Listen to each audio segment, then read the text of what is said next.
Salam perjuangan. Kami dari PSM dan juga pelbagai NGO dan PRM telah sertai kami dan kami turun ke Malaysian Healthcare Travel Council untuk memberi satu nota protes kepada MHCC. Kami bagi tahu mereka bahawa Malaysian Year of Medical Tourism ini datang dalam satu masa yang amat tidak sesuai.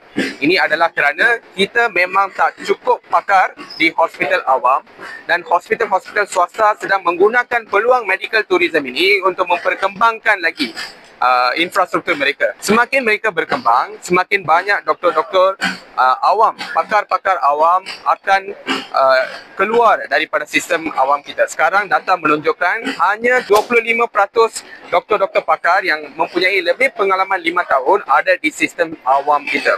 So ini adalah satu nisbah yang amat tidak adil untuk rakyat awam kita.